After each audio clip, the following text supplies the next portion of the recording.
So ఎవరైతే by చేయాలి అనుకుంటారో వాళ్ళకి డీటెయిల్స్ అయితే చెప్పడం జరుగుతుంది చూడండి. 185 ప్లస్ వీడియోస్ అయితే మీకు అవైలబుల్‌గా ఉండడం జరుగుతుంది. అర్థమెటిక్ అండ్ ప్యూర్ మ్యాథ్స్ మాత్రమే చెప్పడం జరుగుతుంది. కంప్లీట్ ఇన్ఫర్మేషన్ అయితే ఇవ్వడం జరుగుతుంది. 0 టు హీరో లెవెల్‌లో చెప్పడం జరుగుతుంది. వ్యాలిడిటీ వచ్చేసరికి 4 మంత్స్ వ్యాలిడిటీ అండ్ మీకు డాటా ఇంటర్నెట్ అనేది అవైలబుల్‌గా ఉంటేనే వీడియోస్ అనేది చూసుకోవచ్చు. అది కూడా 4 మంత్స్ మాత్రమే. ఈ 4 నెలల్లో మీరు ఎన్ని సార్లు చూసినా మాకు అభ్యంతరం లేదు. అండ్ కాస్ట్ విషయానికి వచ్చేసరికి 700 అయితే కాస్ట్ ఉండడం జరుగుతుంది. ఎవరైతే బై చేయాలి అనుకుంటారో ఈ నంబర్‌కి ఫోన్‌పే కావచ్చు, గూగుల్ పే కావచ్చు చేసిన తర్వాత స్క్రీన్ షాట్ తీసి దాన్ని వాట్సాప్‌లో సెండ్ చేయండి. మేము మీకు 24 అవర్స్‌లో యాడ్ చేయడం జరుగుతుంది. వీడియోస్ అనేది కంప్లీట్‌గా ఒకేసారి ఇవ్వడం జరుగుతుంది. 4 మంత్స్ వరకు మీరు చూసుకోవచ్చు.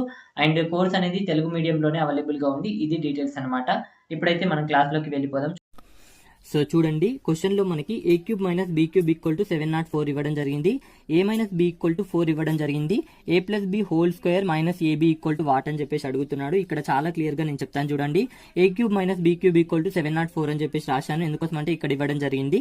ఏ క్యూబ్ మైనస్ బీ క్యూబ్ యొక్క ఫార్ములా మనందరికీ తెలుసు. నేను ఇక్కడ రాస్తాను చూడండి. A minus B into A square AB plus B square అని చెప్పేసి మనకి తెలుసు. So A cube minus B cube యొక్క ఫార్ములా ఇదన్నమాట. తెలియకపోతే గుర్తుంచుకోండి. ఇక్కడ నేను రాస్తున్నాను చూడండి. A cube minus B cube equal to ఇది కాబట్టి సో నేను ఇక్కడ A cube minus B cube కి బదులు ఇది రాస్తాను అనమాట. ఇక్కడ చూసుకోండి. A minus B A square AB plus B square అని చెప్పేసి రాస్తున్నాను. సో ఇక్కడ ఇది ఈ వాల్యూ మొత్తం ఏమి ఇవ్వడం జరిగింది 704 కాబట్టి ఇక్కడ 704 అని చెప్పేసి రాస్తున్నాను చూడండి. దీని మొత్తం 704 ఇచ్చాడు కదా. ఇదంటే ఏంది A cube minus B cube. A cube minus B cube ఇక్కడ 704 కాబట్టి ఇక్కడ 704 అయితే రాసుకోవడం జరిగింది. అండ్ ఇప్పుడు చూడండి మన క్వశ్చన్ లో ఏం అడుగుతున్నాడో చూద్దాం. క్వశ్చన్ లో ఏం అడుగుతున్నాడు అంటే ఇక్కడ చూడండి A plus B whole square minus AB అనమాట. ఇప్పుడు A plus B whole square యొక్క ఫార్ములా మనకు తెలుసు. A square plus B square plus 2ab అని చెప్పేసి అండ్ మైనస్ ఏబీ ఉంది కాబట్టి మైనస్ ఏబీ రాసుకుంటున్నాను చూడండి. ఇక్కడ ఏ స్క్వేర్ కే స్క్వేర్ బీ స్క్వేర్ కి బీ స్క్వేర్. ఆ తర్వాత ఇక్కడ చూసుకోండి ప్లస్ 2ab నుంచి మైనస్ ఏబీ తీసేస్తే ఏముంటుందంటే ఏబీ ఉండడం జరుగుతుంది అనమాట. 1ab ఉంటుంది. ఇంకా క్లియర్ గా చెప్పాలంటే చూసుకోండి. ఇక్కడ ప్లస్ 2ab ఉంది. ఇక్కడ మైనస్ ఏం లేకపోతే 1 అన్న కదా మైనస్ 1ab ఉంది. సో 2ab నుంచి 1ab అయితే ఏముంటుందంటే 1ab ఉండడం జరుగుతుంది. ఇక్కడ చూసుకోండి A square plus B square plus AB value అడుగుతున్నట్టు లేక ఈ వాల్యూ అడుగుతున్నట్టు లెక్క ఇండైరెక్ట్ గా. ఇప్పుడు చూసుకోండి ఈ వాల్యూ అడుగుతున్నాడు మనకి. ఈ వాల్యూ ఎక్కడ ఉంది అంటే ఇక్కడ చూసుకోండి. ఇక్కడ ఉందా ఈ వాల్యూ అనేది ఇక్కడ ఉంది కదా. ఎక్స్ట్రాగా ఇది ఉంది మనకి ఇక్కడ. A minus B equal to మన క్వశ్చన్ లో ఇవ్వడం జరిగింది 4 అని చెప్పేసి 4 రాసుకుంటున్నాను. ఇక్కడ A square plus AB plus B square equal to 704 అనమాట. ఇప్పుడు క్యాన్సిల్ చేస్తే ఆటోమేటిక్ గా 4 1 జా ఇక్కడ చూసుకోండి 4 1 జా అనమాట. ఇక్కడ 3 ఉంటుంది కాబట్టి 4 7 జా 28 అనమాట. మళ్ళీ ఇక్కడ 2 ఉంటుంది కాబట్టి 4 6 జా అనమాట. ఇప్పుడు చూసుకోండి A square plus AB plus B square equal to ఎంత అంటే 176 అని చెప్పేసి చెప్పుకోవచ్చు. ఆప్షన్ సి లో ఉంది. ఆప్షన్ సి కరెక్ట్ అని చెప్పేసి చెప్పుకోండి. వెరీ వెరీ వెరీ ఇంపార్టెంట్ చూసుకోండి. మన క్వశ్చన్ లో ఏమి ఇవ్వడం జరిగింది ఈ వాల్యూ అడుగుతున్నాడు.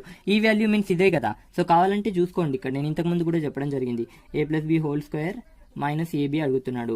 A plus B whole square అంటే A square plus B square plus 2ab minus AB. So ఇప్పుడు ఈ వాల్యూ అంటే మనకి ఇక్కడ తీసేస్తే ఏం రావడం జరుగుతుందంటే A square plus B square plus AB అనమాట. ఈక్వల్ టు మనకి ఎంత వచ్చింది 176 కాబట్టి 176 అని చెప్పేసి చెప్పుకోవచ్చు. ఈ వాల్యూ ఎంత అంటే 176 అని చెప్పేయచ్చు. చాలా సింపుల్ గా ఫైండ్ అవుట్ చేయొచ్చు. సో చూసుకోండి ఎగ్జామ్ పాయింట్ ఆఫ్ వ్యూలో ఇంత ట్రిక్కీగా అడుగుతూ ఉంటాడనమాట. చాలా క్లియర్ గా చెప్పడం జరిగింది. ఆర్ఆర్బీ జేఈలో ఈ క్వశ్చన్ అయితే అడగడం జరిగింది అనమాట. Very very very important. Next చూద్దాం చూడండి. సో చూడండి ఒక పట్టణ ప్రస్తుత జనాభా 51200. ప్రతి సంవత్సరం జనాభా 20% తగ్గితే 2 సంవత్సరాల క్రితం పట్టణ జనాభా ఎంత అని చెప్పేసి అడుగుతున్నాడు. నేను చాలా క్లియర్ గా చెప్పడం జరుగుతుంది చూడండి. సో ఇక్కడ ప్రతి సంవత్సరం ఎంత తగ్గుతున్నారంటే 20% తగ్గుతున్నారు కాబట్టి ఇక్కడ 20% తీసుకుంటున్నాను చూడండి. సో ఇప్పుడు 20% అంటే తెలుసు మనకి 1/5 అని చెప్పేసి. సో ఇప్పుడు తగ్గుతున్నారు కాబట్టి మైనస్ తీసుకుంటున్నాను చూడండి ఇక్కడ. సో 5 నుంచి 1 పోతే 4 కాబట్టి ఇక్కడ 4 రాసుకోవడం జరిగింది. ఇది 1 ఇయర్ కి సంబంధించి. ఇక్కడ 2 సంవత్సరాల క్రితం అడుగుతున్నాడు కాబట్టి ఇంకోసారి కూడా రాసుకుంటున్నాను. సో చూసుకోండి 2 సంవత్సరాలది కూడా మనం రాసుకోవడం జరిగింది. సో ఇక్కడ చూసుకోండి వెరీ వెరీ ఇంపార్టెంట్. ఇది ఏ రేషియో అంటే చూసుకోండి ఇది 2 సంవత్సరాల క్రితానికి సంబంధించిన రేషియో. 2 సంవత్సరాల క్రితానికి సంబంధించిన రేషియో ఇది నౌ. ఎందుకోసం అంటే 2 సంవత్సరాల క్రితమే ఎక్కువ ఉంటుంది, ఇప్పుడు తక్కువ ఉంటుంది. ప్రతి సంవత్సరం తగ్గుతూ ఉంటుంది కదా. లాస్ట్ ఇయర్ ఎక్కువ ఉంటే ఈ సంవత్సరం ఖచ్చితంగా తక్కువనే ఉంటుంది. ఎందుకోసం అంటే తగ్గుతారు కాబట్టి. సో ఇది ఎక్కువ ఉంది కాబట్టి 2 సంవత్సరాల క్రితం తక్కువ ఉంది కాబట్టి ఇప్పటిది అని చెప్పేసి చెప్పుకోవచ్చు. ఇక్కడ చూసుకోండి 5 × 5 అంటే 25 అని చెప్పేసి చెప్పుకోవచ్చు. అండ్ ఇక్కడ 16 అని చెప్పేసి చెప్పుకోవచ్చు. సో 16 రేషియో ఇక్కడ ప్రస్తుత జనాభా ఇవ్వడం జరిగింది 51200 అని చెప్పేసి. ఇది నవ్వు కదా ప్రస్తుతం ఇదే కదా. 16 రేషియో ఈక్వల్ టు 51200 అని చెప్పేసి ఇవ్వడం జరిగింది. ఇక్కడ చూసుకోండి 16 టేబుల్లో క్యాన్సిల్ చేస్తే ఇక్కడ 16 1 జా అండ్ ఇక్కడ చూసుకోండి 16 3 జా 48 అనమాట. మళ్ళీ ఇక్కడ 3 ఉంటుంది కాబట్టి 16 2 జా ఇక్కడ 0కి 0 0కి 0 అనమాట. సో ఇప్పుడు 1:32 రావడం జరిగింది. ఇప్పుడు మనకి ఏమడుగుతున్నాడు 2 సంవత్సరాల క్రితం జనాభా. 2 సంవత్సరాల క్రితం జనాభా ఎంత ఉందంటే 25 రేషియో ఉంది. 25 ఇంటూ 3200 వేస్తే మనకు ఆటోమేటిక్గా ఆన్సర్ వస్తుంది కదా. చాలా సింపుల్గా చెప్పడం జరుగుతుంది. చూసుకోండి 25 0 జా 0 అనమాట. 25 0 జా 0 అనమాట. 25 2 జా 50కి ఇక్కడ 0 ఇక్కడ 5 అనమాట. 25 3 జా 75 75 ప్లస్ 5 అంటే 80 అని చెప్పి చెప్పుకోవచ్చు. ఈ విధంగా ఫైండ్ అవుట్ చేయొచ్చు. ఈ విధంగా చేయాలన్నమాట. ఎగ్జామ్ పాయింట్ ఆఫ్ వ్యూలో కరెక్ట్ గా ఈ విధంగా చేయాలి. దాని ద్వారా మనం ఆన్సర్ అనేది చాలా సింపుల్ గా మనం చేయడానికి ఆస్కారం ఉంటుంది. సో ఇంకా క్లియర్ గా చెప్పాలంటే ఇక్కడ వచ్చిన తర్వాత ఇక్కడ 16 రేషియో ఈక్వల్ టు 51200 ఇవ్వడం జరిగింది. 25 రేషియో అడుగుతున్నాడు. 2 సంవత్సరాల క్రితం రేషియో ఇది కదా, ఇది అడుగుతున్నాడు కాబట్టి వాట్ అని చెప్పేసి రాసుకుని అడుగుణాకారం చేస్తే 25 ఇంటూ 51200/16 అనమాట. ఈ విధంగా చేసినా కూడా మనకి రావడం జరుగుతుంది. ఇక్కడ క్యాలిక్యులేట్ చేసినా కూడా మనకి 80,000 రావడం జరుగుతుంది అనమాట. సో చూసుకోండి ఆప్షన్ బిలో ఉంది. ఆప్షన్ బి కరెక్ట్ అని చెప్పేసి చెప్పుకోవచ్చు. చాలా సింపుల్ గా ఫైండ్ అవుట్ చేయొచ్చు. సో చూసుకోండి ఈ విధంగా ఫైండ్ అవుట్ చేయాలన్నమాట. With in fraction of seconds లోనే మనం ఆన్సర్ చేయాల్సింది ఉంటుంది కాబట్టి సో చాలా స్పీడ్ గా చేయాలి. ఇక్కడ 20% అంటే 1/5 ఇవన్నీ రాసుకోవడం కాదు, నేను మీకు అర్థం కావాలని చెప్తున్నాను. డైరెక్ట్ బిట్ అనేది ఏ విధంగా అడుగుతున్నాడు, ఏ విధంగా మనం చేయాలి అంతే. ఇది సక్సెసివ్ కేసు. నేను ఆల్రెడీ పర్సెంటేజెస్ లో చెప్పడం జరిగింది దీని గురించి. అండ్ నా పెయిడ్ వాళ్ళందరికీ కూడా ఒక అవగాహన అయితే ఉండడం జరుగుతుంది. నెక్స్ట్ చూద్దాం చూడండి.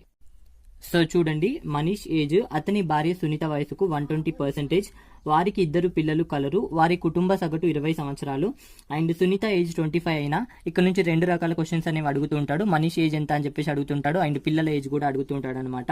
చాలా క్లియర్ గా చెప్తాను. వెరీ ఇంపార్టెంట్ మోడల్ అని కూడా చెప్పుకోవచ్చు అనమాట. ఇక్కడ నుంచి రెగ్యులర్ గా బిట్ అడుగుతూ ఉంటాడు అనమాట. సో ఇప్పుడు నేను చెప్తాను చూడండి. ఫస్ట్ మనకి ఏమన్నాడు, మనీష్ ఏజ్ అతని భార్య సునీత వయసుకు 120% అన్నాడు కాబట్టి ఇక్కడ చూసుకోండి మనీష్ అండ్ ఆ తర్వాత సునీత. సో ఇక్కడ చూసుకోండి 120% అన్నాడు కాబట్టి ఇక్కడ 120% అని చెప్పేసి రాసుకుంటున్నాను. సో దీన్ని 120/100 గా రాసుకోవచ్చు. క్యాన్సిల్ చేస్తే చూసుకోండి ఇక్కడ 6 రావడం జరుగుతుంది, ఇక్కడ 5 రావడం జరుగుతుంది. 20 టేబుల్లో క్యాన్సిల్ చేస్తే ఇక్కడ చూసుకోండి 6:5 అని చెప్పేసి రాసుకుంటున్నాను. వీళ్ళ యొక్క వయసు యొక్క రేషియో ఏ విధంగా ఉంది అంటే 6:5 రేషియోలో ఉంది. అండ్ మనకి ఇంకా క్వశ్చన్ లో ఏమి ఇవ్వడం జరిగిందంటే ఇక్కడ చూసుకోండి వాళ్ళకి 2 పిల్లలు కలరు. ఓవరాల్ గా వాళ్ళ ఫ్యామిలీలో ఎందరు మెంబర్స్ ఉన్నారంటే 4 మెంబర్స్ ఉన్నారనమాట. ఎవరెవరు అంటే ఒకళ్ళు మనీష్ అండ్ ఆ తర్వాత ఒకళ్ళు వచ్చేసరికి వాళ్ళ వైఫ్ అండ్ 2 పిల్లలు కలరు అని చెప్పేసి ఇవ్వడం జరిగింది అనమాట. అండ్ ఇంకా ఏమి ఇచ్చారంటే వాళ్ళ కుటుంబం యొక్క సగటు ఇచ్చాడు. కుటుంబంలో ఎందరు మంది ఉన్నారు, 4 మంది ఉన్నారు. సో కుటుంబం యొక్క సగటు 20 అన్నాడు కాబట్టి 4x20 చేస్తే ఓవరాల్ గా కుటుంబం యొక్క వయసు ఎంత అంటే 80 సంవత్సరాలు అని చెప్పేసి చెప్పుకోవచ్చు. వాళ్ళ కుటుంబంలోని మొత్తం వయసు ఎంత అంటే 80 సంవత్సరాలు అని చెప్పేసి చెప్పుకోవచ్చు. అండ్ మనకి ఇంకా అడిషనల్ గా ఏమి ఇచ్చాడంటే సునీత ఏజ్ ఇవ్వడం జరిగింది.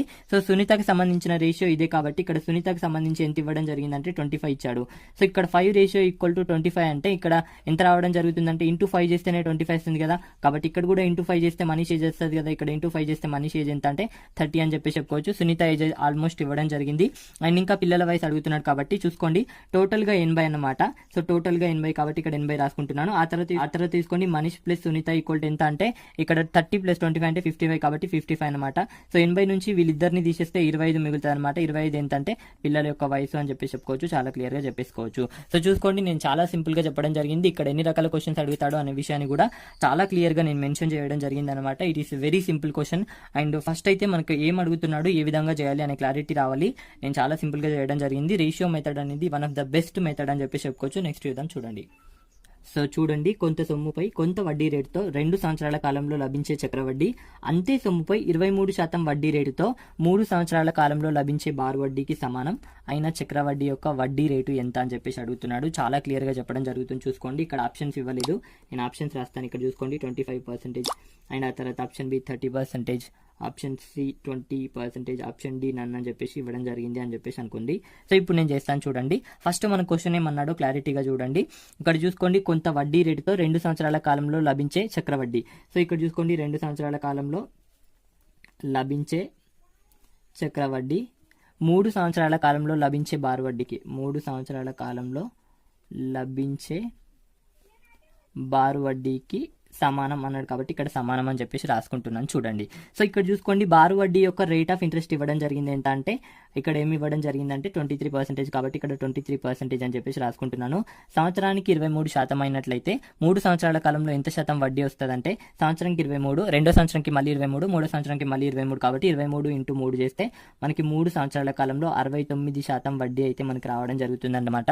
69% వడ్డీ అయితే రావడం జరుగుతుంది. సో ఇక్కడ చూసుకోండి ఇక్కడ లభించే వడ్డీ ఇక్కడ లభించే వడ్డీ ఈక్వల్ కాబట్టి ఇక్కడ కూడా 69% లభిస్తుంది. బట్ ఇక్కడ చూసుకోండి, ఇక్కడ 3 సంవత్సరాల్లో లభిస్తుంది, ఇక్కడ 2 సంవత్సరాల్లో మాత్రమే లభిస్తుంది. చూసుకోండి, ఇక్కడ 2 సంవత్సరాల్లో 69% వడ్డీ రావాలంటే మనకి అట్లీస్ట్ ఎంత ఉంటుంది అంటే ఒక్కసారి ఆప్షన్ చూసినా తెలిసిపోతుంది. సో ఇక్కడ 2 సంవత్సరాల కాలంలో మనకు 69% వడ్డీ కావాలా. ఫస్ట్ ఆప్షన్ 25 25 50 అవుతుంది. ఆ తర్వాత ఎంత కలిపినా కూడా 69 దాకా వెళ్ళదు. ఆ తర్వాత తీసుకోండి 20 అయితే కానే కాదు, ఎందుకోసం అంటే 20 20 40, తర్వాత దానికి వడ్డీ తీసుకున్న అంత కాదు 30. సో కరెక్ట్ గా మనం 30 చూద్దాం, చూడండి ఆటోమేటిక్ గా తెలిసిపోతుంది.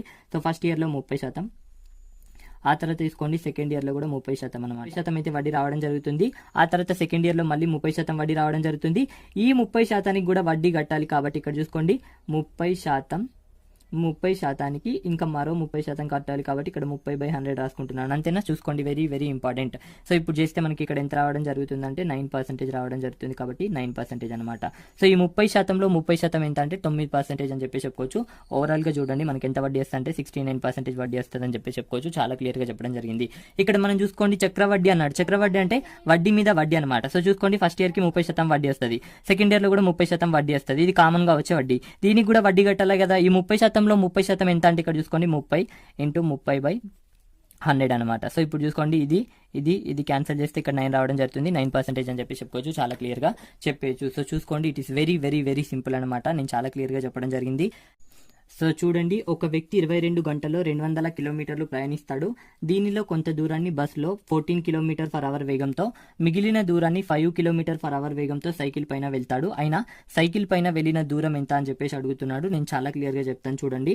సో ఇక్కడ ఫస్ట్ అయితే 22 అవర్స్లో, సో ఇక్కడ చూసుకోండి 22 అవర్స్లో 200 కిలోమీటర్స్ అయితే ప్రయాణించడం జరుగుతుంది.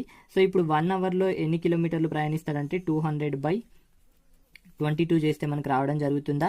సో ఇప్పుడు చూసుకోండి 1 అవర్లో ఎన్ని కిలోమీటర్లు ప్రయాణిస్తాడంటే ఇక్కడ క్యాన్సిల్ చేస్తే ఇక్కడ 100 రావడం జరుగుతుంది, ఇక్కడనేమో 11 రావడం జరుగుతుంది. మళ్ళీ క్యాన్సిల్ అవ్వదు కాబట్టి ఇక్కడ 100/11 అని చెప్పేసి రాసుకుంటున్నాను. km/h అని చెప్పేసి రాయడం జరిగింది అనమాట. గంటకి ఎన్ని కిలోమీటర్ల స్పీడ్తో వెళ్తున్నాడంటే 100/11 కిలోమీటర్ స్పీడ్తో వెళ్ళడం జరుగుతుంది. బట్ మన క్వశ్చన్ ప్రకారం ఇక్కడ ఏమి ఇచ్చాడంటే బస్సులో ఎంత స్పీడ్ అని ఇవ్వడం జరిగిందంటే ఇక్కడ 14 km/h అని చెప్పేసి ఇవ్వడం జరిగింది బస్సులో. అండ్ ఆ తర్వాత సైకిల్ పైన ఎంత స్పీడ్ అని ఇవ్వడం జరిగిందంటే సైకిల్ పైన ఇక్కడ చూసుకోండి సైకిల్ పైన 5 km/h అని చెప్పేసి ఇవ్వడం జరిగింది కాబట్టి 5 km/h అని చెప్పేసి రాసుకుంటున్నాను. గంటకి ఇంత బస్సులో వెళ్తున్నాడు, గంటకి ఇంత సైకిల్లో వెళ్తున్నాడు. బట్ ఓవరాల్ గా ఎంత ఉందంటే గంటకి 100/11 కిలోమీటర్స్ వెళ్తున్నాడు అని చెప్పేసి ఇక్కడ రావడం జరిగింది. కాబట్టి ఈ రెండిటికి సంబంధించింది కదా ఈ స్పీడ్, కాబట్టి ఇక్కడ చూసుకోండి 100/11 అని చెప్పేసి రాసుకుంటున్నాను. సో ఇప్పుడు ఏం చేస్తాము, ఈ 11 ఇక్కడ ఉంది కదా, ఇంటూ 11 చేయండి. ఇక్కడ ఇంటూ 11 చేస్తే ఇక్కడ కూడా ఇంటూ 11 చేయాలి, ఇక్కడ కూడా ఇంటూ 11 చేయాలన్నమాట. సో ఇప్పుడు చూసుకోండి ఇక్కడ 11 క్యాన్సిల్ అయిపోతుంది. మనకి ఇక్కడ ఏం రావడం జరుగుతుంది అంటే 11 × 14 అంటే 154 రావడం జరుగుతుంది. 154 రాసుకుంటున్నాను. ఆ తర్వాత తీసుకోండి 5 × 11 అంటే 55 కాబట్టి ఇక్కడ 55 రాసుకుంటున్నాను. ఇక్కడ బస్ కి బస్ రాసుకుంటున్నాను, సైకిల్ కి సైకిల్ రాస్తున్నాను. ఆ తర్వాత ఇక్కడ ఏముంది 100 ఉందా, 100 ఉంది కాబట్టి 100కి 100 రాసుకుంటున్నాను. ఎప్పుడైనా బై వచ్చినట్లయితే దాన్ని ఇంటూ చేయండి, అంతకుమించి ఏమీ లేదు ఇక్కడ నేను చేసింది. సో ఇప్పుడు చూసుకోండి ఇక్కడ డిఫరెన్స్ ఎంత ఉందంటే 45 ఉందన్నమాట. అండ్ ఇక్కడ డిఫరెన్స్ ఎంత ఉందంటే 54 ఉందన్నమాట. ఇక్కడ వెరీ వెరీ ఇంపార్టెంట్ పాయింట్ నేను చెప్తాను చూడండి. ఇక్కడ మనం ఏం రాసాము, km/h అనమాట. అంటే స్పీడ్ అయితే రాయడం జరిగింది. స్పీడే కదా ఇది, మనం ఇక్కడ స్పీడ్ రాసాము, ఇక్కడ స్పీడ్ రాసాం కాబట్టి మనకి ఇక్కడ ఏమొస్తుంది అంటే ఆటోమేటిక్ గా చెప్పేయచ్చు టైం వస్తుంది. ఎందుకంటే ఇక్కడ చాలా క్లియర్ గా చెప్తాను చూడండి. ఇక్కడ స్పీడ్ రాసాము km/h అని చెప్పేసి రాసాము. సో ఇప్పుడు చూసుకోండి ఇక్కడ కిలోమీటర్స్ కి సంబంధించింది రాయడం జరిగింది. మనం ఇక్కడ ఏమొస్తుంది అంటే హవర్స్ లో వస్తుంది, అంటే హవర్స్ లో ఏముంటుంది టైం ఉంటుంది కాబట్టి టైం రావడం జరిగింది అనమాట. ఎప్పుడైనా సరే స్పీడ్ ఈ విధంగా రాసుకున్నట్లయితే మనకి రేషియో రూపంలో ఏమొస్తుంది అంటే టైం రావడం జరుగుతుంది. ఇది కూడా రేషియో రూపంలో రావడం జరుగుతుంది. మనకి ఇంకా కూడా క్యాన్సిల్ అవుతుంది కాబట్టి క్యాన్సిల్ చేస్తున్నాను. ఇక్కడ చూసుకోండి 5:6 అనమాట. 9 టేబుల్లో క్యాన్సిల్ చేశాను. 9 5 జా 9 6 జా అనమాట. సో 5:6 అయితే రాయడం జరిగింది. ఇది టైం అనమాట. సో టోటల్ టైం ఎంత అంటే ఇక్కడ 11 రేషియోస్ అని చెప్పేసి చెప్పుకోవచ్చు. సో బస్ లో 5 రేషియో ప్రయాణించాడు, సైకిల్లో 6 రేషియో ప్రయాణించాడు, ఓవరాల్ గా 11 రేషియో అయితే ప్రయాణించడం జరిగింది. బట్ ఇక్కడ ఓవరాల్ గా ఎంత టైం ప్రయాణించాడు అనే క్వశ్చన్ లో మనకి ఇవ్వడం జరిగింది 22 గంటలు కాబట్టి ఇక్కడ 11 = 22 అని చెప్పేసి నేను రాసుకుంటున్నాను చూడండి. ఇట్ ఈస్ వెరీ సింపుల్ అనమాట. సో చూసుకోండి మనకి ఇక్కడ క్వశ్చన్ ప్రకారం 11 = 22 అవర్స్ అని చెప్పేసి ఇవ్వడం జరిగింది. అంతేనా? ఓవరాల్ గా ఎంత టైం ప్రయాణించాడు అంటే 11 రేషియో ప్రయాణించాడు. ఎన్ని గంటలు ప్రయాణించాడంటే 22 అవర్స్ ప్రయాణించాడు. ఇక్కడ చూసుకోండి ఇంటూ 2 చేస్తే మనకు రావడం జరుగుతుంది కదా, ఇక్కడ ఇంటూ 2 చేస్తే ఇక్కడ కూడా ఇంటూ 2 చేయాలి. సో ఇప్పుడు ఇక్కడ ఇంటూ 2 చేస్తే మనకి ఎంత రావడం జరుగుతుంది అంటే 12 అవర్స్ అనమాట. అండ్ ఇక్కడ ఇంటూ 2 చేసి ఎంత రావడం జరుగుతుందంటే 10 అవర్స్ అనమాట. సో ఇప్పుడు చూసుకోండి, బస్ పైననేమో 10 గంటలు అండ్ సైకిల్ పైననేమో 12 గంటలు, ఓవరాల్గానేమో 22 గంటలు అని చెప్పేసి చెప్పుకోవచ్చు, చాలా క్లియర్గా చెప్పేయచ్చు. సో ఇప్పుడు మనకి ఏమడుగుతున్నాడు, సైకిల్ పైన వెళ్ళిన దూరం. సో ఇప్పుడు చూసుకోండి, సైకిల్ పైన వెళ్ళిన దూరం అంటే డిస్టెన్సే కదా. సో ఇప్పుడు డిస్టెన్స్ ఈక్వల్ టు మనకు తెలుసు ఎస్ ఇంటూ టీ అని చెప్పేసి, అంతేనా. సో ఎస్ ఇంటూ టీ రాసుకుంటున్నాను చూడండి. సో ఇప్పుడు సైకిల్ యొక్క స్పీడ్ ఎంత అంటే 5 కిలోమీటర్స్ కాబట్టి 5 అని చెప్పేసి రాసుకుంటున్నాను.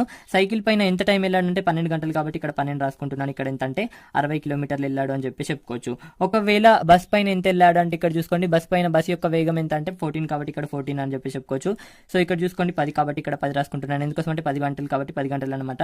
ఓవరాల్ గా ఇక్కడ ఎంత వెళ్ళాడంటే 140 అని చెప్పి చెప్పుకోవచ్చు. టోటల్ గా ఇక్కడ చూసుకోండి 220 కిలోమీటర్స్ వెళ్ళాడు. అవునా, మనకి ఏం అడిగినా చెప్పచ్చు, చాలా క్లియర్ గా చెప్పడం జరిగింది. ఇక్కడ నుంచి డెఫినెట్ గా బిట్ అయితే అడుగుతున్నాడు కాబట్టి one of the most important bits నేను ఇక్కడ చెప్పడం జరుగుతుంది. వెరీ వెరీ ఇంపార్టెంట్ అనమాట. నెక్స్ట్ చూద్దాం చూడండి. సో చూడండి, 306, 204, 136 యొక్క HCF ఎంత అని చెప్పేసి అడుగుతున్నాడు. చాలా క్లియర్ గా చెప్తాను అండ్ తెలియనప్పుడు ఏ విధంగా చేయాలో నేను ఇక్కడ చెప్తాను చూడండి.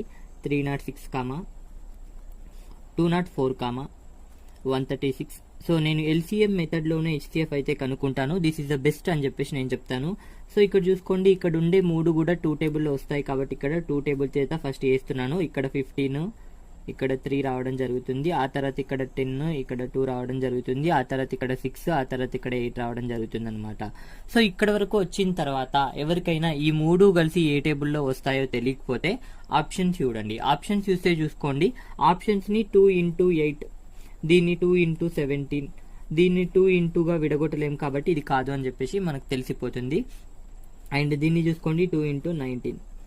సో ఇప్పుడు చూసుకోండి 8 టేబుల్లో రావు, ఇక్కడ ఉన్నాయి. ఆటోమేటిక్గా 153 రాదు కాబట్టి ఇది కూడా క్యాన్సిల్ చేసేయచ్చు. ఆ తర్వాత చూసుకోండి ఇక్కడ 19 ఉంది, 19 టేబుల్లో 68 రాదు. సో ఇది కూడా క్యాన్సిల్ చేసేయచ్చు. ఇదే మన ఆన్సర్ అని చెప్పేసి చెప్పుకోవచ్చు, చేయాల్సిన అవసరం లేదు. కావాలంటే చూసుకోండి, ఇప్పుడు ఈ 17 టేబుల్లో ఈ 3 కూడా వస్తాయి. ఇప్పుడు చూసుకోండి, సో ఇప్పుడు చూసుకోండి 17 9 జా, ఆ తర్వాత తీసుకోండి 17 6 జా, 17 4 జా అనమాట. మళ్ళీ ఈ 3 కలిసి ఏ టేబుల్లో కూడా రావు కాబట్టి ఇక్కడ 1 అని చెప్పేసి రాసుకుంటాం. ఇప్పుడు HCF ఈక్వల్ టు ఎంత అంటే ఇక్కడ చూసుకోండి 2 into 17 into 1 అనమాట. ఎగ్జామ్ పాయింట్ ఆఫ్ వ్యూలో ఏ విధంగా చేయాలో నేను చెప్పడం జరిగింది. చూసుకోండి, వెరీ వెరీ వెరీ ఇంపార్టెంట్ అనమాట. ఆప్షన్స్ చెక్ చేయాలి. మీకు ఆప్షన్స్ ఇచ్చింది యూజ్ చేసుకోవడానికి యూజ్ చేసుకోండి. ఆప్షన్స్ అన్నిటిని కరెక్ట్గా చూడండి, అప్పుడే మీరు ఆన్సర్ చేయడానికి ఆస్కారం ఉంటుంది అనమాట. నెక్స్ట్ యుద్ధం చూడండి. సో చూడండి, నేను చాలా క్లియర్గా చెప్తాను. ఇక్కడ చూసుకోండి, ప్రిన్సిపల్ ఇవ్వడం జరిగింది అండ్ ఆ తర్వాత రేట్ ఆఫ్ ఇంట్రెస్ట్ కూడా ఇచ్చాడు. టైం వచ్చేసరికి 4 years ఇవ్వడం జరిగింది. బార్ వడ్డీ ఎంత, మొత్తం ఎంత అని చెప్పేసి అడుగుతున్నాడు. ఇక్కడ నేను చేస్తాను చూడండి. ఇక్కడ రేట్ ఆఫ్ ఇంట్రెస్ట్ అయితే ఎంత ఇవ్వడం జరిగిందంటే ఇక్కడ 8% అయితే ఇవ్వడం జరిగింది. సంవత్సరానికి 8% అంటే 4 సంవత్సరాల్లో ఎంత అవుతుందంటే 8 into 4 చేస్తే మనకి 32% అయితే రావడం జరుగుతుంది అనమాట. మనకి 4 సంవత్సరాల్లో లభించే వడ్డీ ఎంత అంటే 32% అని చెప్పేసి చెప్పుకోవచ్చు. ఎందుకోసం అంటే ప్రతి సంవత్సరం 8 8 8 8 అంటే 4 సంవత్సరాల్లో 32% వడ్డీ లభిస్తుంది. ఇక్కడ ప్రిన్సిపల్ ఇవ్వడం జరిగింది 375 అని చెప్పేసి. ఇక్కడ నేను చెప్తాను చూడండి, ప్రిన్సిపల్ ని మనం ఎప్పుడైనా 100% గా అనుకుంటాం కాబట్టి 375 ఈక్వల్ టు 100% అని చెప్పేసి రాయడం జరిగింది. ఇప్పుడు మనకు వడ్డీ ఎంత వస్తుంది అంటే 32% కాబట్టి ఇక్కడ 32% ఈక్వల్ టు వాట్ అని చెప్పేసి అడిగినట్లయితే చాలా సింపుల్ గా మనం రాయడం జరుగుతుంది. ఇప్పుడు అడ్డగుణాకారం చేసినట్లయితే ఇక్కడ 32 into 375/100 అనమాట. ఇక్కడ చూసుకోండి 25 టేబుల్లో క్యాన్సిల్ చేస్తే ఇక్కడ 4 రావడం జరుగుతుంది. అండ్ ఇక్కడనేమో 25 1 జా, ఇక్కడ 12 ఉంటుంది కాబట్టి 25 5 జా అనమాట. అండ్ ఆ తర్వాత ఇక్కడ 4 1 జా, ఆ తర్వాత ఇక్కడ 4 8 జా అనమాట. ఇక్కడ 8 into 15 అంటే 120 రావడం జరుగుతుంది. 120 అయితే వడ్డీ రావడం జరుగుతుంది అనమాట. ఇక్కడ చూసుకోండి బారు వడ్డీ ఎంత అంటే 120 అని చెప్పేసి చెప్పుకోవచ్చు. ఆ తర్వాత ఇప్పుడు చూసుకోండి మొత్తం అని చెప్పేసి అడుగుతున్నాడు. మొత్తం అంటే మనకు తెలుసు, మొత్తం అంటే దేన్ని కలుపుతాము, ప్రిన్సిపల్ని, ఆ తర్వాత వడ్డీని కలుపుతాం కాబట్టి ఇక్కడ ప్రిన్సిపల్ వచ్చేసరికి మనకి ఎంత ఉంది 375 కాబట్టి 375 అనమాట. వడ్డీ ఎంత వచ్చింది 120 కాబట్టి 120 అని చెప్పేసి రాసుకుంటున్నాను. ఓవరాల్గా 495 అని చెప్పేసి చెప్పుకోవచ్చు. ఈ విధంగా ఫైండ్ అవుట్ చేయొచ్చు. చూసుకోండి 2 రకాలుగా మన క్వశ్చన్స్ అయితే అడగచ్చు. దాని గురించి నేను చాలా క్లియర్గా చెప్పడం జరిగింది. నెక్స్ట్ చూద్దాం చూడండి. సో చూడండి 1 నుంచి 12 వరకు గల ప్రైమ్ నంబర్స్ యొక్క LCM ఎంత అని చెప్పేసి అడుగుతున్నాడు. ఇంపార్టెంట్ క్వశ్చన్ అని చెప్పేసి చెప్పుకోవచ్చు. చాలా క్లియర్ గా నేను చెప్తాను చూడండి. ఎందుకు ఇంపార్టెంట్ అనే విషయాన్ని కూడా చెప్తాను. ఇక్కడ ఒక లాజిక్ ఉంటుంది. ఇక్కడ చూసుకోండి 1 నుంచి 12 వరకు ప్రైమ్ నంబర్స్ అయితే నేను ఫస్ట్ రాస్తాను. ఫస్ట్ ప్రైమ్ నంబర్ 2, ఆ తర్వాత 3, ఆ తర్వాత వచ్చేసరికి 5, ఆ తర్వాత వచ్చేసరికి 7, ఆ తర్వాత వచ్చేసరికి 11 అనమాట.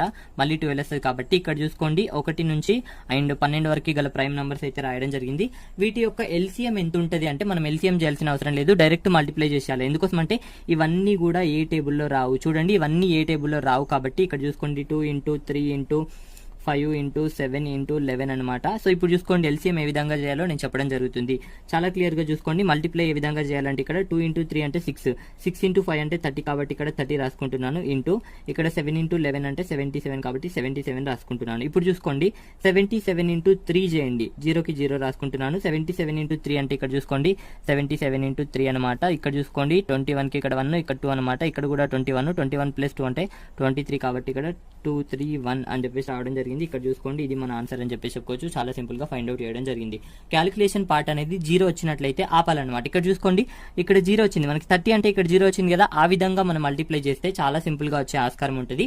దీన్ని మీరు యూజ్ చేసుకోండి, ఎగ్జామ్ పాయింట్ ఆఫ్ వ్యూలో చాలా వరకు ఉంటుంది. అండ్ ఇంకో ట్రిక్ కూడా చెప్పాలి. ఇక్కడ ఏంటంటే ప్రైమ్ నంబర్స్ యొక్క ఎల్సిఎం అన్నట్లయితే డైరెక్ట్ మల్టిప్లై చేయండి, ఇంకా ఏం చేయాల్సిన అవసరం లేదు. సో చూడండి, ఒక వ్యక్తి ఇంటి నుంచి ఆఫీస్కి 4 km/h వేగంతో వెళ్లడం వల్ల 9 minutes లేట్గా చేరుకుంటాడు. 6 km/h వేగంతో వెళ్లడం వల్ల 4 minutes లేట్గా చేరుకుంటాడు. అయినా ఆఫీస్కి ఇంటికి మధ్య దూరం ఎంత అని చెప్పేసి అడుగుతున్నాడు. ఇక్కడ చూడండి ఇది హోమ్ అనుకుందాం. అండ్ ఆ తర్వాత ఇక్కడ చూసుకోండి ఇది ఆఫీస్ అనుకుందాం. ఇక్కడ చూసుకోండి ఆఫీస్ అని చెప్పేసి అనుకుందాం. సో ఇక్కడ చూసుకోండి ఏ విధంగా వెళ్తున్నాడు అంటే 4 km/h వేగంతో వెళ్తున్నాడు ఫస్ట్ టైం. దానివల్ల 9 minutes లేట్గా చేరుకుంటున్నాడు. ఆ తర్వాత ఇక్కడ చూసుకోండి నెక్స్ట్ వచ్చేసరికి 6 km/h వేగంతో వెళ్తున్నాడు. దానివల్ల 4 minutes లేట్గా చేరుకుంటున్నాడు. సో ఇక్కడ చూసుకోండి దీన్ని గమనించినట్లయితే ఆటోమేటిక్గా మనం ఆన్సర్ చేసేయచ్చు. ఎందుకంటే ఇక్కడ చూసుకోండి మనకి ఏమి ఇచ్చాడు, స్పీడ్ ఇవ్వడం జరిగింది. అండ్ ఇక్కడ మీరు మోస్ట్గా గమనించినట్లయితే ఇక్కడ డిస్టెన్స్ ఇచ్చాడు. డిస్టెన్స్ అనేది కాన్స్టెంట్గా ఉంది కాబట్టి మనకి స్పీడ్ రేషియో అనేది టైం రేషియోకి విలోమానుపాతంలో ఉంటుంది. ఇక్కడ నేను రాస్తున్నాను చూడండి స్పీడ్ రేషియో ఇక్కడ చూసుకోండి ఫస్ట్ టైం ఏమో 4, ఆ తర్వాత సెకండ్ టైం ఏమో 6. స్పీడ్ ఇదే కదా, సో స్పీడ్ రాసుకుంటున్నాను చూడండి. ఇది క్యాన్సిల్ అవుతుంది కాబట్టి క్యాన్సిల్ చేస్తే ఇక్కడ 2 ఇక్కడ 3 రావడం జరుగుతుంది అనమాట. అండ్ ఇప్పుడు టైం రేషియో ఏమవడం జరుగుతుందంటే దీనికి రివర్స్ అవుతుంది, అంతకుమించి ఏమీ లేదు. ఎందుకోసం అంటే డిస్టెన్స్ కాన్స్టెంట్గా ఉన్నప్పుడు స్పీడ్ రేషియో అనేది టైం రేషియోకి విలోమానుపాతంలో ఉంటుంది కాబట్టి. సో ఇప్పుడు చూసుకోండి మనకి ఇక్కడ టైం ఇవ్వడం జరిగింది. ఇక్కడ టైం ఇచ్చాడు కదా, టైం యొక్క డిఫరెన్స్ తీసుకోవాలి. ఎందుకోసం అంటే లేటు రెండు సేమ్గా వచ్చినప్పుడు వీటి మధ్య డిఫరెన్స్ తీసుకుంటాం కాబట్టి 9 minutesకి 4 minutesకి మధ్య డిఫరెన్స్ ఎంత 5 minutes కాబట్టి ఇక్కడ 5 minutes తీసుకుంటున్నాను. అండ్ ఆ తర్వాత ఇక్కడ చూసుకోండి ఇక్కడ డిఫరెన్స్ ఎంత ఉంది అంటే ఇక్కడ డిఫరెన్స్ ఏమో ఒకటి ఉంది 1 minute. ఇక్కడ 1 రేషియో ఈక్వల్ టు 5 minutes అని చెప్పి చెప్పుకోవచ్చు. చాలా క్లియర్గా చెప్పడం జరిగింది. సో ఇక్కడ ఎందుకు డిఫరెన్స్ తీసుకోవాలంటే లేట్ ఇచ్చినట్లయితే మనం డిఫరెన్స్ తీసుకుంటాం అనమాట. లేట్ ఇచ్చినట్లయితే మనం మైనస్ తీసుకుంటాము. సో ఇక్కడ చూసుకోండి టైంకి మధ్య డిఫరెన్స్ ఎంత ఉందంటే 1 ఉంది కాబట్టి 1 = 5 minutes అని చెప్పి చెప్పుకోవచ్చు. సో ఇప్పుడు చూసుకోండి మనకి 3 రేషియో అంటే ఇప్పుడు చూసుకోండి 3 × 5 అంటే 15 రావడం జరుగుతుంది అనమాట. 15 minutes. ఇతను వచ్చేసరికి ఎంత అంటే 2 × 5 అంటే 10 minutes అని చెప్పి చెప్పుకోవచ్చు. ఇప్పుడు మనకి ఏం అడిగాడు, డిస్టెన్స్ అడిగారు కాబట్టి సో ఇప్పుడు చూసుకోండి distance equal to S × T కదా, S × T రాసుకుంటున్నాను. రెండు రకాలుగా ఫైండ్ అవుట్ చేసి చూసుకోండి. Distance equal to S × T అనమాట. సో ఇప్పుడు చూసుకోండి ఇదన్నా తీసుకోవాలి నేను తీసుకుంటాను చూడండి. సో ఫస్ట్ 4 km/h వేగంతో వెళ్తున్నాడు కదా, ఫస్ట్ టైం 4 km/h వేగంతో వెళ్తున్నాడు. 4 km/h వేగంతో వెళ్ళడం వల్ల ఎంత టైంలో వెళ్తున్నాడు అంటే 15 minutesలో వెళ్తున్నాడు కాబట్టి ఇక్కడ 15 minutes అని చెప్పేసి రాస్తున్నాను. సో ఇప్పుడు చూసుకోండి D = 4 km ఇంటూ ఇక్కడ 15/60 అని చెప్పేసి రాసుకుంటున్నాను. ఎందుకోసం అంటే ఇది మినిట్స్లో ఉంది కాబట్టి హవర్స్లోకి కన్వర్ట్ చేశాను. ఎందుకోసం అంటే ఇక్కడ కిలోమీటర్ ఉంది కాబట్టి ఇక్కడ కూడా హవర్స్ ఉండాలి కాబట్టి ఇక్కడ హవర్స్లోకి కన్వర్ట్ చేయడం జరిగింది. ఇక్కడ 15 ఇక్కడ 15 అనమాట. ఇది క్యాన్సిల్ అయితే D = 1 రావడం జరిగింది. 1 kilometer అని చెప్పేసి చెప్పుకోవచ్చు, ఆటోమేటిక్గా చెప్పేచ్చు. అండ్ ఇంకో విధంగా ఏదంటే ఇక్కడ చూసుకోండి D = ఇది తీసుకున్నాం అనుకో 6 km/h వేగంతో వెళ్ళినప్పుడు ఎంత టైంలో వెళ్తాడంటే 10 minutesలో వెళ్తాడు కాబట్టి ఇక్కడ 10 minutes అని చెప్పేసి రాసుకుంటున్నాను. ఇక్కడ చూసుకోండి 6 ఇంటూ ఇక్కడ km/h ఉంటుంది. ఆ తర్వాత ఇక్కడ చూసుకోండి ఇంటూ 10/60 అని చెప్పేసి రాసుకుంటున్నాను చూడండి. ఇప్పుడు ఇది క్యాన్సిల్ అయితే ఇక్కడ చూసుకోండి ఎంత రావడం జరుగుతుందంటే 1 రావడం జరుగుతుంది. ఇక్కడ 1 kilometer అని చెప్పేసి చెప్పుకోవచ్చు, చాలా క్లియర్గా చెప్పచ్చు. సో చూసుకోండి ఈ విధంగా ఫైండ్ అవుట్ చేయాలన్నమాట. నెక్స్ట్ చూద్దాం చూడండి. సో చూడండి 3 సంఖ్యల నిష్పత్తులు వరుసగా 3:4:5 అయినా మూడవ సంఖ్య మొదటి సంఖ్య కన్నా 52 ఎక్కువ అయినా పెద్ద సంఖ్య ఏది, చిన్న సంఖ్య ఏది అని చెప్పేసి అడగచ్చు. చాలా క్లియర్గా చెప్తాను చూసుకోండి. ఇక్కడ మొదటి సంఖ్య అండ్ రెండవ సంఖ్య మూడవ సంఖ్య, ఇక్కడ 3 సంఖ్యలు అయితే రాయడం జరిగింది. వాటి యొక్క నిష్పత్తులు 3:4:5 అని చెప్పేసి రాస్తున్నాను చూడండి. ఇక్కడ మనకి ఏమన్నాడు, మూడవ సంఖ్య మొదటి సంఖ్య కన్నా 52 ఎక్కువ కాబట్టి ఇక్కడ ఎక్కువ అని చెప్పేసి రాస్తున్నాను. దీనికన్నా ఇది ఎంత ఎక్కువ ఉందంటే వీటి మధ్య డిఫరెన్స్ 2 ఉంది కాబట్టి 2 తీసుకుంటున్నాను. ఎక్కువ అన్నా తక్కువ అన్నా అధికం అన్నా డిఫరెన్సే అనమాట. సో ఇప్పుడు చూసుకోండి 2 ఎక్కువ ఉంది కదా, ఇక్కడ చూసుకోండి 3 5 అంటే 2 ఎక్కువ కాబట్టి 2 = 52 అని చెప్పేసి రాసుకోవడం జరిగింది. ఇప్పుడు 1 ఎంత 26 అని చెప్పేసి చెప్పుకోవచ్చు. ఇప్పుడు పెద్ద సంఖ్య ఏదంటే ఇదే కావడం జరుగుతుంది కదా, ఇక్కడ పెద్దగా అంటే 5 × 26 చేస్తే మనకి ఎంత రావడం జరుగుతుంది అంటే ఇక్కడ 0 ఇక్కడ 3 ఉంటుంది, ఆ తర్వాత ఇక్కడ 10 + 3 అంటే 130 అని చెప్పేసి చెప్పుకోవచ్చు. ఇప్పుడు మూడో సంఖ్య 130 అనమాట, ఇదే పెద్ద సంఖ్య అవుతుంది 130 అని చెప్పేసి డైరెక్ట్ గా చెప్పేయచ్చు. ఆ తర్వాత ఇక్కడ చూసుకోండి చిన్న సంఖ్య అడిగినట్లే ఇక్కడ మూడుట్లలో చిన్నది ఇదే కాబట్టి ఇక్కడ 3 × 26 చేస్తే మనకి ఎంత రావడం జరుగుతుంది అంటే ఇక్కడ చూసుకోండి 26 × 3 అంటే ఇక్కడ చూసుకోండి 18, ఇక్కడ 1 అనమాట, ఇక్కడ చూసుకోండి 78 రావడం జరుగుతుంది అనమాట. ఇప్పుడు చిన్న సంఖ్య ఎంత అంటే 78 అని చెప్పేసి చెప్పుకోవచ్చు. ఒకవేళ 3 సంఖ్యలు అడిగాడు అని చెప్పేసి అనుకోండి, ఇప్పుడు చూసుకోండి మొదటి సంఖ్య తెలుసు మనకి 78 అండ్ రెండవ సంఖ్య చూసుకోండి ఇక్కడ 4 × 26 చేస్తే ఆటోమేటిక్ గా రావడం జరుగుతుంది. ఇప్పుడు చూసుకోండి 26 × 4 చేస్తే మనకి ఎంత రావడం జరుగుతుంది అంటే ఇప్పుడు 26 × 4 అంటే ఎంత రావడం జరుగుతుంది అంటే 104 రావడం జరుగుతుంది. ఎందుకోసం అంటే 2 అంటే 52 అంటే 4 అంటే ఆటోమేటిక్ గా 104 రావడం జరుగుతుంది. రెండవ సంఖ్య వచ్చేసరికి 104 అనమాట, మూడవ సంఖ్య వచ్చేసరికి 130 అని చెప్పేసి చెప్పుకోవచ్చు. చాలా క్లియర్ గా చెప్పచ్చు. సో చూసుకోండి ఇది పెద్ద సంఖ్య, ఇది చిన్న సంఖ్య, 3 సంఖ్యలు కూడా నేను కనుక్కోవడం జరిగింది. It is very simple. Next చూద్దాం చూడండి. సో చూడండి ఒక సంఖ్య యొక్క 40% ఇంకో సంఖ్య యొక్క 4/7కు సమానమైన వాటి యొక్క నిష్పత్తులు అని చెప్పేసి అడుగుతున్నాడు. ఇక్కడ నేను చాలా క్లియర్ గా చెప్తాను చూడండి. ఒక సంఖ్య యొక్క 40% అంటే ఇక్కడ చూసుకోండి ఒక సంఖ్య యొక్క 40% ఇంకో సంఖ్య యొక్క అంటే ఇంకొక సంఖ్య రెండవ సంఖ్య యొక్క 4/7కి సమానం అన్నాడు కాబట్టి ఇక్కడ చూసుకోండి ఒక సంఖ్య యొక్క 40% రెండవ సంఖ్య యొక్క 4/7కు సమానం కాబట్టి ఈ విధంగా రాయడం జరిగింది. సో ఇప్పుడు చూసుకోండి 1 = ఇక్కడ ఎంత రాస్తానంటే ఇక్కడ 40% అంటే తెలిసి మనకి ఇక్కడ రాస్తాను 40, ఇక్కడ 100 అనమాట. శాతం గుర్తు తొలగిస్తున్నాను కాబట్టి 100 రాసుకుంటున్నాను. ఇది క్యాన్సిల్ చేస్తున్నాను. ఇక్కడ 2 జా ఇక్కడ మనకి 5 జా రావడం జరుగుతుంది కాబట్టి ఇక్కడ 2/5 అని చెప్పేసి రాసుకుంటున్నాను. ఇక్కడ సెకండ్ ఆ తర్వాత ఇంటూ 4/7కి 4/7 రాసుకుంటున్నాను చూడండి. సో ఇప్పుడు క్యాన్సిల్ చేస్తాను. ఇక్కడ 2 1 జా ఇక్కడ 2 జా అనమాట. సో ఇప్పుడు 1 = ఎంత రావడం జరుగుతుందంటే ఈ 5 అటు పంపించినట్లయితే 2 × ఇక్కడ చూసుకోండి 10/7 రావడం జరుగుతుంది. ఎందుకోసం అంటే ఈ 5 అనేది పైకి వెళ్తుంది కాబట్టి ఇప్పుడు 1/2 = ఎంత రావడం జరుగుతుందంటే 10/7 రావడం జరుగుతుంది. ఇప్పుడు 1 = ఎంత అంటే ఇప్పుడు చూసుకోండి 1 = 10 అనమాట. అండ్ సెకండ్ 2 = ఎంత అంటే 7 అని చెప్పేసి చెప్పుకోవచ్చు. ఇప్పుడు చూసుకోండి 1:2 = ఎంత అంటే 10:7 అని చెప్పేసి చాలా క్లియర్ గా చెప్పేయచ్చు. ఇది ఆప్షన్ బిలో ఉంది, ఆప్షన్ బి కరెక్ట్ అని చెప్పేసి